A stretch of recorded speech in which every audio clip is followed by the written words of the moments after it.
Middle east में जंग थमने की उम्मीदों को बड़ा झटका लगा है। सीज फायर की चर्चाएं तेज थी, लेकिन अब हालात और उलझते नजर आ रहे हैं। ईरान ने साफ कर दिया है कि वो दबाव में आकर कोई फैसला नहीं करेगा और सबसे अहम स्ट्रेट ऑफ हॉर्मुज खोलने से भी इनकार कर दिया है। नमस्कार, आप देख रहे हैं अनकोट मीडिया। मेरा नाम अंजलि यादव है। मिडल ईस्ट में जारी तनाव के बीच हर दिन नई खबर सामने आ रही है। कभी युद्ध विराम की उम्मीद जगती है तो कभी हालात और बिगड़ते दिखते हैं। हाल ही में ऐसी खबर सामने आई कि ईरान और अमेरिका के बीच सीज फायर पर बातचीत चल रही है और इसके बदले स्ट्रेट ऑफ हॉर्मुज को फिर से खोला जा सकता है। लेकिन अब ईरान के ताज़ा बयान ने इस उम्मीदों पर लगभग विराम लगा दिया है। एक वरिष्ठ ईरानी अधिकारी ने साफ तौर पर कहा है कि ईरान अस्थायी संघर्ष विराम के बदले हॉर्मुज स्ट्रेट को खोलने के लिए तैयार नहीं है। उनका कहना है कि तेहरान को वॉशिंगटन के नियत पर भरोसा नहीं है। ईरान का मानना है कि अमेरिका अभी स्थायी शांति के लिए गंभीर नहीं है।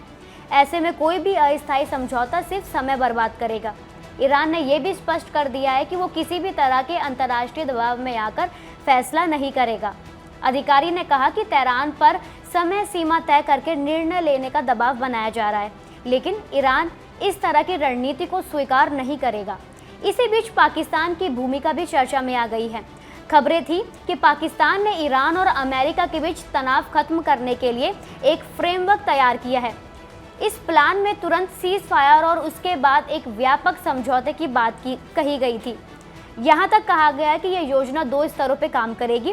पहले युद्ध विराम और फिर स्थायी शांति समझौता। रिपोर्ट के मुताबिक इस प्रस्ताव में यह भी शामिल था कि सीज फायर लागू होते ही ईरान हॉर्मुज स्ट्रेट को फिर से खोल सकता है। ये दुनिया के लिए बेहद अहम है, क्योंकि यहाँ से बड़ी मात्रा में तेल सप्लाई होती है। अगर ये रास्ता बंद रहता है तो वैश्विक अर्थव्यवस्था पर सीधा असर पड़ता है।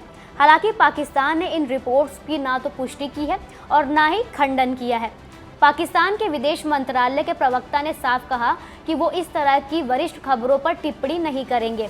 उनका कहना है कि शांति प्रक्रिया जारी है और बातचीत के कई स्तरों पर काम हो रहा है। इस पूरे मामले में एक और दिलचस्प पहलू सामने आया है।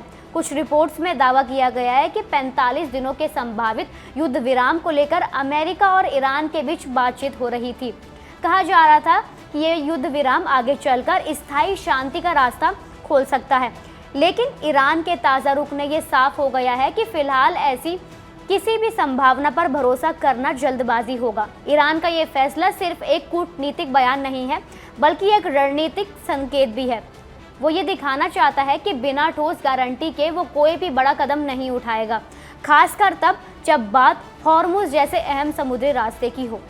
कुल मिलाकर मिडल ईस्ट में शांति की राह अभी भी आसान नहीं दिख रही है।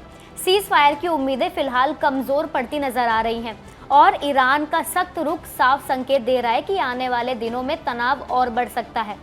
अब दुनिया की नज़रें इस बात पर टिकी है कि क्या कूटनीति इस संकट को सुलझा पाएगी या फिर हालात और गंभीर होते नजर आएंगे। अगर आपको वीडियो पसंद आई हो तो लाइक करें, शेयर करें और चैनल को सब्सक्राइब करें। धन्यवाद।